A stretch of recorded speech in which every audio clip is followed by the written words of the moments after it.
अस्सलाम वालेकुम। कैसे हैं आप लोग? कुछ लोगों से रिक्वेस्ट आ रही थी कि सेक्शन 1 हिस्ट्री का और सेक्शन 2 और सेक्शन 3 पे हमें एक मेन टॉपिक्स कवर करवा दें। तो ये मेरे ही नोट्स हैं, इनके मैंने पीडीएफ बनाया है और यहाँ से हम लोग पढ़ते हैं। मेन इसमें सारे क्वेश्चंस कवर हो जाएंगे। पहला क्वेश्चन सेक्शन 1 से अगर देखा जाए रिफॉर्मर से ही शुरू है। पहला क्वेश्चन है how Titu Mir protected Muslim farmers interest. ये क्वेश्चन अभी लेटेस्ट आया है और ये न्यू क्वेश्चन बना था। तो ये क्वेश्चन आपको अच्छी तरह करना चाहिए। इसका पहला पॉइंट है organise farmers against unfair landlords. अब देखें हिस्ट्री में डेवलपमेंट मैटर करती है। आपको पॉइंट्स तो यहाँ पे मिल जाएंगे मोस्टली, लेकिन आपने डेवलप उन्हें अपने तरीके से खुद करना है। डेवलपमेंट में आपने फैक्ट, इम्पैक्ट और एनालिसिस होना चाहिए। आप फैक्ट लिखेंगे organise farmers against unfair landlords. इसका इम्पैक्ट क्या पड़ेगा, आपने इम्पैक्ट लिखना है। इम्पैक्ट के बाद आपने उस पूरे पॉइंट का एनालिसिस करना है। तो एटलीस्ट ये आपका एक पैराग्राफ बन जाएगा। तो आपको एटलीस्ट 7 मार्क क्वेश्चन में 3 फैक्ट्स लिखने होते हैं और उसमें 3 पॉइंट्स की ज़रूरत होती है डिफरेंट। पहला पैराग्राफ अगर आप डेवलप करके लिख देते हैं तो आपको ऑटोमेटिकली मिल जाते हैं 5 नंबर, 2 पे 6 और 3 पे 7। तो पहला पॉइंट है organise farmers against unfair landlords. दूसरा stand against beard tax, united them for opposition. और आखिरी जिहाद मूवमेंट के लिए उसने कॉल किया। उसने 5000 लोगों को जमा कर लिया था फोर्ट ऑफ नारकल बेरिया में, और वो वाला पूरा इंसिडेंट आप नरेट कर देंगे। 3 पॉइंट्स हो जाएंगे। नेक्स्ट है why Haji Shariatullah important for Islamic revival.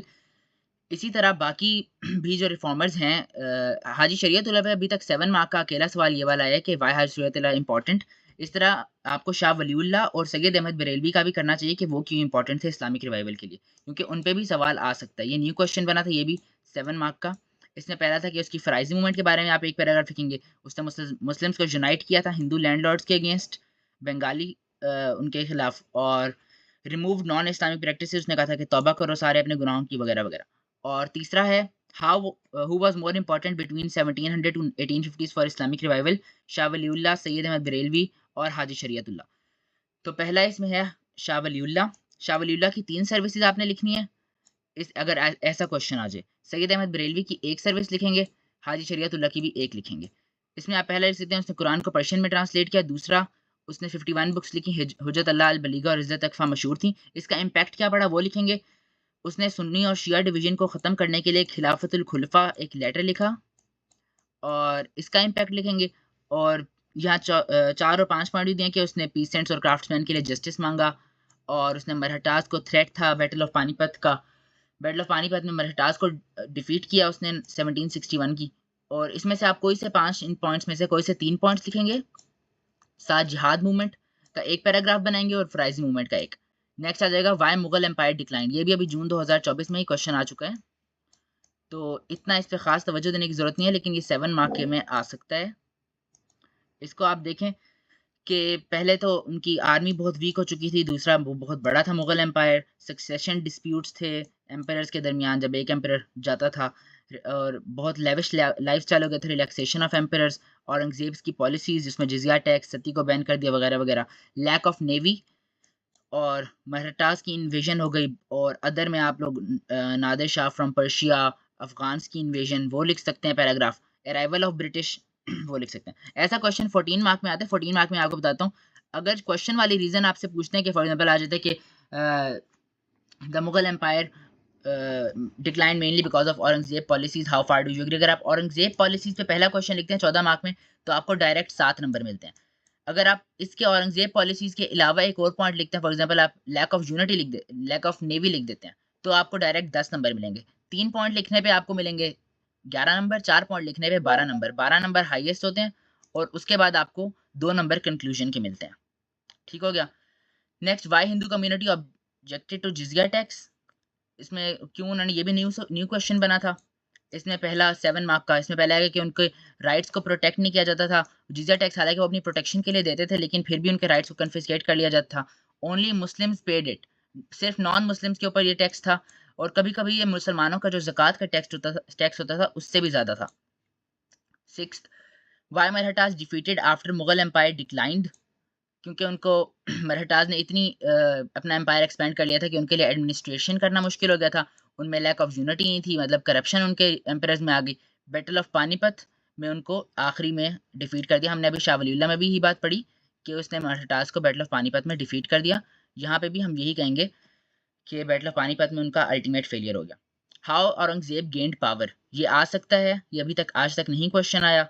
इसने उसने पहले उसके बेटे दारा सिखो का लिखेंगे, उसको किल किया, और उसके बाद Dara died in Afghanistan after betrayal. 3 points लिखे हैं, ये इतना इंपॉर्टेंट नहीं है लेकिन इसको कर लेना। Shahjahan even after recovering was imprisoned in Agra fort. ये इतना खास इंपॉर्टेंट नहीं है लेकिन इसको देख लो एक बार कि क्वेश्चन आ जाए एटलीस्ट एक रीजन लिखने के काबिल हो कि 7 में से 5 तो ले लो ना। नेक्स्ट है what was most significant cause for war of independence. Causes of war of independence पे उनकी एग्रेरियन पॉलिसी थी कि डॉक्यूमेंट्स जो प्रोवाइड नहीं करता था उसका लैंड ब्रिटिश कॉन्फिस्केट कर लेते। डॉक्ट्रिन ऑफ लैप्स आप लोगों ने पढ़ा हुआ 1852 में आया था। वेस्टर्नाइजेशन का कल्चर, हिंदूज को लगता था कि उनका कल्चर सही नहीं है, वो अपने कल्चर को सुपीरियर समझते थे हिंदूज से। तीसरा पॉइंट हो गया इंडस्ट्रियल रेवोल्यूशन ब्रिटिश की। उनका लैंग्वेज इशू, ब्रिटिश ने उनके ऊपर इंग्लिश इम्पोज कर दी, हालांकि उनकी पर्शियन संस्कृत मुसलमानों के लिए थी, हिंदूज के लिए उनकी हिंदी थी, उसको उन्होंने मद्देनजर नहीं रखा। एजुकेशनल रिफॉर्म्स उन्होंने इंट्रोड्यूस किए, वो इंडियंस को नहीं पसंद थे। रिलीजियस इशूज, क्रिश्चियन मिशनरीज वाला पॉइंट आप लिखेंगे। Grease cartridge issue most important जो था, जिसकी वजह से मेन कॉज थी वार ऑफ इंडिपेंडेंस की। उसके बाद आप लोग साथ यहाँ पे लिखेंगे कि posting soldiers to far from India. 3 point हो जाएंगे। Why war of independence failed, इसमें उनके पास लैक ऑफ यूनिटी थी, lack of public support. Indians के पास पब्लिक सपोर्ट नहीं था, ब्रिटिश काफ़ी वो थे एडवांस्ड। ब्रिटिश की इंडस्ट्रियल रेवोल्यूशन के ऊपर पॉइंट लिखेंगे। लॉर्ड कैनिंग ने असल में प्रॉमिस कर दिया था ब्रिटिश का जो न्यू वो था कि अगर आप हमें ज्वाइन करेंगे इंडियंस को तो आपको हम लोग प्रोटेक्शन देंगे, तो जिसकी वजह से कुछ मुसलमान और हिंदू मतलब इंडियंस ने खुद ही उनके पास चले गए। लैक ऑफ लीडरशिप थी, लैक ऑफ फंड्स, उनके पास फंड्स नहीं थे। ब्रिटिश की आर्मी मोर सिविलाइज थी। Lack of communication, British advance थे, दोबारा वही पॉइंट आ जाता है। और इनको डेवलप करके इसमें से आप कोई से 4 पॉइंट्स लिख देंगे अगर फेलियर के ऊपर आ जाते हैं। वॉर ऑफ इंडिपेंडेंस के आउटकम किस हद तक सक्सेसफुल थे, अगर सक्सेसफुल कहा जाए आप 3 सक्सेस या 1 फेलियर, या आप लोग 3 फेलियर और 1 सक्सेस लिखेंगे। पहला डॉक्ट्रिन ऑफ लैप्स, इसके बाद एबॉलिश हो गया। ग्रीस कैटरेज इशू उनको समझ आ गया, उन्होंने वो ग्रीस कैटरेजेस हटा दी, EIC खत्म हो गई थी। और लेजिस्लेटिव पावर वाला डेवलप करके लिखेंगे, दोबारा बता रहा हूँ। Mughal empire ended, Indians became slaves of British, Muslims no longer be trusted, उन्हें मुसलमानों के ऊपर ब्लेम डाल दिया था। यूरोपियंस को आर्मी में इंक्रीज कर दिया था, इंडियंस की आर्मी में डिक्रीज कर दिया था। मुगल एम्पायर इसके बाद खत्म हो गया, फेलियर था, और इंडियंस ब्रिटिश के स्लेव्स बन गए थे। नेक्स्ट आता है वाई EIC इन्वॉल्व इन सब कॉन्टिनेंट, 7 मार्क का ये भी न्यू क्वेश्चन था। पहला तो लिखेंगे कि ट्रेड उनकी बहुत वैल्यूएबल थी, दूसरा डिक्लाइन ऑफ मुगल एम्पायर, और तीसरा इंडिया की स्ट्रेटेजिक पोजीशन ग्लोब पे कि इंडिया इतना अच्छा था कि उन्होंने मतलब उसको इतना अच्छी वहाँ से ट्रेड हो सकती थी कि उसमें सी भी आ जाता था उसके साथ, और बाकी कंट्रीज भी करीब थे, चाइना में ट्रेड कर सकते थे, तो इसीलिए वो EIC यहाँ पे ट्रेड करने के लिए आई। नेक्स्ट बहुत इंपॉर्टेंट क्वेश्चन है इस साल के लिए भी कि 1760 से 1840 तक या 1750 से 1850 तक ब्रिटिश एक्सपेंशन किस हद तक कामयाब रही। इसमें आपने ये नोट करना है कि अगर 1760 आ जाए तो बैटल ऑफ प्लासी और कुछ इवेंट्स नहीं आते। इसमें जो बच्चा बैटल ऑफ प्लासी लिखेगा उसको मार्क्स नहीं मिलेंगे। फिर आप लिख सकते हैं कि उनकी सक्सेस क्या थी, ब्रिटिश बैटल ऑफ प्लासी उनकी सक्सेस थी, बैटल ऑफ बुक्सार सक्सेस थी। पूरा आपने एक एक पैराग्राफ इन पे लिखना है डेवलप पॉइंट करके। नेक्स्ट आ जाते हैं बंगाल की एक्सप्लॉयटेशन, ब्रिटिश मराठास की ट्रीटी, इसमें क्या बातें डिसाइड हुई थी। Pitt India's act, Anglo Mysore wars, Bengal treaties, Delhi capture हो गया, ब्रिटिश मराठा वार 1818 वाली, टीटू मीर वाला पॉइंट, और सिंध की annexation, Punjab annexation, industrial revolution, और ब्रिटिश एज स्किल्ड डिप्लोमेट्स के वो काफ़ी एडवांस थे इंडियन से, जिसकी वजह से उनकी एक्सपेंशन होने में वो कामयाब रहे थे। नेक्स्ट है फेलियर्स क्या थे कि बैटल ऑफ प्लासी में पहले तो नवाब सिराजुद्दौला ने उन्हें डिफीट कर दिया था, वो वाला पॉइंट लिखेंगे। फिर ब्रिटिश मराठा वॉर लिखेंगे, एंग्लो मैसूर वॉर, टीटू मीर की पहली वाली रेजिस्टेंस लिखेंगे उनकी, मतलब जो ब्रिटिश का फेलियर है वो इंडियन की सक्सेस है, जो ब्रिटिश का सक्सेस है वो इंडियन का फेलियर है। ये मतलब जो है क्वेश्चन अलग तरह से भी आ सकते हैं। टीटू मीर की रेजिस्टेंस हो गई, और रणजीत सिंह ने भी पंजाब में पहले उन्हें डिफीट कर दिया था ब्रिटिश को। नेक्स्ट 13th क्वेश्चन है explain the impact of railways on India. बहुत फारी क्वेश्चन है लेकिन 2 बार एग्जाम में आ चुका है। पहला तो उनका ये था कि पॉजिटिव इम्पैक्ट, ये पॉजिटिव भी लिख सकते हैं आप इम्पैक्ट, और नेगेटिव इम्पैक्ट भी लिख सकते हैं। इससे उनके लिए ट्रेड ईजियर हो गई थी रेलवेज के जरिए, इंडस्ट्रियल रेवोल्यूशन का एक पॉइंट था, और इंडियन सपोर्ट वो गेन करना चाहते हैं इंडियन, क्योंकि रेलवेज चीपर होते हैं ना, चीप होती है मींस ऑफ ट्रांसपोर्ट, तो इसलिए ट्रांसपोर्ट ईजियर बन गया था उनके लिए। Why Robert Clive was successful, ये भी इस साल के लिए एक इंपॉर्टेंट पॉइंट क्वेश्चन है 7 मार्क के लिए। पहला था कि वो एक एक्सपीरियंस लीडर था ब्रिटिश का, उसने क्लेवर वॉर टैक्टिक्स यूज किए थे, और उसने मीर जाफर को ट्रेचरी कर दी थी, जिसकी वजह से वो बैटल ऑफ प्लासी जीतने में कामयाब रहा था। फिर कि क्लाइव क्यों अपॉइंट हुआ एज अ फर्स्ट गवर्नर, क्योंकि उसने बंगाल जीते हम उसकी वजह से थे, क्योंकि उसकी जो मिलिट्री टैक्टिक्स थी। और फिर वो बैटल ऑफ बुक्सार जीता, जिसमें उनका ब्रिटिश का इन्फ्लुएंस मजीद बढ़ गया नवाब, ओध और इन एरियाज में, और बंगाल की ट्रेड में भी उसने फ़ायदा दिया।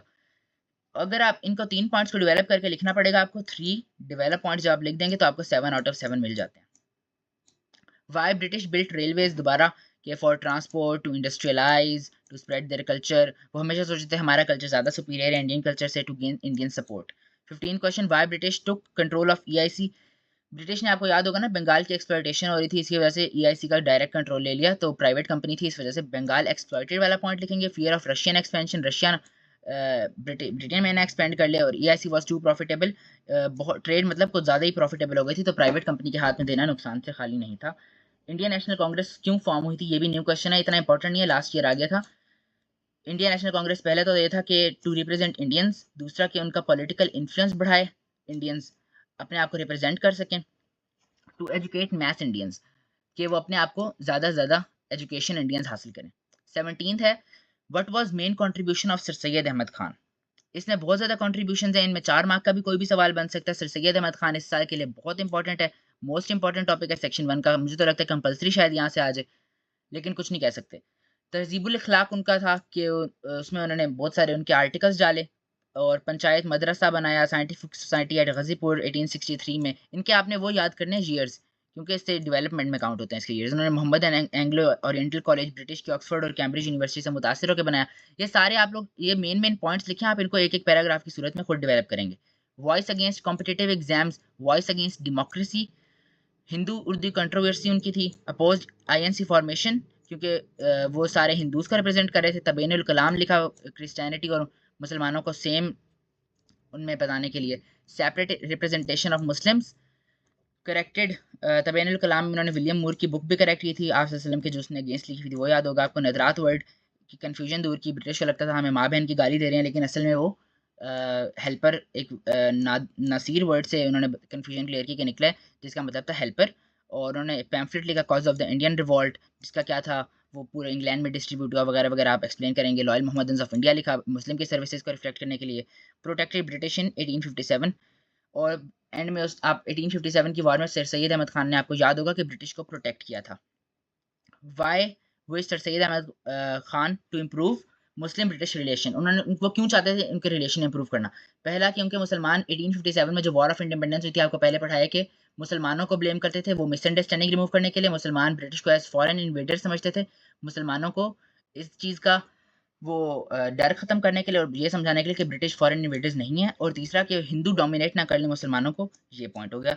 19th, why sir Syed Ahmad Khan founded Aligarh movement. Aligarh movement क्यों फाउंड हुई थी, पहला तो कि वेस्टर्न एजुकेशन मुसलमान एक्वायर करें, इसमें ये पॉइंट भी कुछ हद तक लिख सकते हैं ऊपर वाले। To aware Muslim about Hindu domination, to make them political aware. Why was Urdu chosen as the national language of Pakistan. पहला आप बताएंगे रिच लिटरेरी बैकग्राउंड, उर्दू का आपके पोइट्री में उसका क्या बैकग्राउंड था वगैरह वगैरह, उसका पाकिस्तान मूवमेंट से क्लोज कनेक्शन था। सर सैयद अहमद खान भी उर्दू को प्रमोट करते थे, आपको याद होगा अपना सारा, तो इसका पाकिस्तान मूवमेंट से बहुत। अलामा इकबाल भी उर्दू में शायरी करते हैं, जिसकी वजह से मुसलमानों में रिवाइवल है और उर्दू की मजीद इंपॉर्टेंस, और जिन्ना चाहता था कि मुसलमानों को यूनिफाई कर दे, उनमें यूनिटी ले आए, जिसकी वजह से ये उर्दू लैंग्वेज आई। नेक्स्ट, ये क्वेश्चन इस साल के लिए इंपॉर्टेंट है। लास्ट टाइम ये which language was promoted the most, which regional language, 2012 में आखिरी बार आया। अभी आपने देखा होगा कि जब सेक्शन 3 कर रहे होंगे कि कुछ को एक क्वेश्चन था वो लास्ट टाइम 2010 में आया, और उसके बाद फिर 2023 में रिपीट हुआ, तो इसी तरह 2012 वाला भी 2025 में रिपीट हो सकता है। पंजाबी के बारे में लिखेंगे कि पंजाबी बुक्स हैं, Punjabi MA level, O level, MPhil level तक उसकी एजुकेशन है, ये आप एक ही पैराग्राफ में पूरा पंजाबी का बताएंगे। उसके बाद उसके पंजाबी में मुशायरे होते हैं, उसकी religious promotion, Peshawar university Pashto के बारे में बताएंगे, पश्तो अकेडमी, पश्तो की डिक्शनरी है, पश्तो किस तरह प्रमोट हुई। अच्छा, ये क्वेश्चन जब भी आएगा वो आपसे 1947 के बाद पूछेंगे, 1947 से पहले करने की जरूरत नहीं है, आपके सिलेबस में भी 1947 के बाद है। Pashto academy, Pashto dictionary, Pashto media and literature, challenges in promotion. और बलोची का आपको याद है, बलोची बहुत ही कम प्रमोट होती थी, उसका इतना वो नहीं था रोल, और बलोची का डिक्लाइन हो रहा था, जिसकी लेकिन उसको प्रमोट करना है किस तरह फिर उन्होंने प्रमोट किया, रेडियो बलोची में आते थे बलोचिस्तान में। टेलीविज़न प्रोग्राम्स बलोची में होते थे। बलोची लिटरेरी एसोसिएशन थी जो बलोची लैंग्वेज को प्रमोट करती थी। सिंधी किस तरह प्रमोट हुई? उन्होंने सिंध लिटरेरी बोर्ड सेट किया। रोल ऑफ सर मस्त अकेडमी आप लिखेंगे, प्रमोशन ऑफ सिंधी लैंग्वेज किस तरह की उन्होंने, और यूज़ ऑफ सिंधी स्कूल्स। अभी तो आपने लेटेस्ट न्यूज़ भी पढ़ी हो कि ओ लेवल में भी सिंधी का सब्जेक्ट इंट्रोड्यूस करने के लिए बिलावल भुट्टो बात कर रहा था, लेकिन वो इतना इंपॉर्टेंट नहीं है आजकल के लिहाज से कि आपने 1999 तक लिखना है, 1947 से। उसके आगे की कोई बात मार्क नहीं होगी, ना ही उससे पहले की कोई बात मार्क होगी। इन पे एक एक पैराग्राफ आपको बनाना चाहिए। उर्दू का पहले पढ़ चुके हैं, उर्दू किस तरह प्रमोट हुई, Urdu in educational institution, O levels में भी उर्दू है, MPhil MA, Urdu as medium of national media, Urdu as official language of courts, Urdu के मुशायरे, Urdu as a national language promote होगी। Which languages was promoted since 1947? Spoken by a large number of people. Languages have long history. Balochi would ultimately decline. तो इसीलिए इनको promote करना ज़रूरी था regional languages को, जिसकी वजह से कुछ लोग कहते हैं ना क्यों प्रमोट हुई थी, उन्होंने पूछा क्योंकि अच्छे खासे लोग पाकिस्तान में ओल्ड लैंग्वेजेस बोलते थे, लैंग्वेजेस की लार्ज हिस्ट्री थी पीछे, बलोची लैंग्वेज डिक्लाइन में जा रही थी, जिसकी वजह से ये करना बहुत ज़रूरी था रीजनल लैंग्वेजेस का प्रमोट। सेक्शन 1 के आपके मेन क्वेश्चन सिर्फ यही हैं जो आपको दिखा दिए सेक्शन 1 में से। इसके अलावा कोई क्वेश्चन न्यू क्वेश्चंस भी इनमें इंक्लूड हैं, तो टोटल ये क्वेश्चन आपके बन जाते हैं 22 क्वेश्चंस। इनमें से अगर आपको किसी सवाल में कोई कन्फ्यूजन है तो कमेंट्स में ज़रूर बताएं। और अभी सेक्शन 2 की वीडियो फ़िलहाल अपलोड नहीं कर रहा, अगर आप लोग कहते हैं कमेंट्स में बताइएगा, सेक्शन 2 की रिवीजन की भी करूँगा। इससे आपकी क्विक रिवीजन हो गई है 20 मिनट के अंदर, इसको आप 2x से भी सुने तो आप लोग 8 से 10 मिनट में ये वीडियो ख़त्म हो जाएगी और इजीली आप इसको क्विकली रिवाइज कर सकते हैं सेक्शन 1 को इस तरह। चलिए ठीक है, मिलते हैं अगली वीडियो में। आप ज़रूर कमेंट में बताइएगा अगर आपको ज़रूरत है सेक्शन 2 और सेक्शन 3 की। सेक्शन 1 की कंप्लीट रिवीजन इस वीडियो में करवा दी गई है। अगर आपको वीडियो पसंद है तो चैनल को सब्सक्राइब कर लें ताकि अगर अगली वीडियो अपलोड हो तो उसका नोटिफिकेशन मिल जाए। अल्लाह हाफिज़।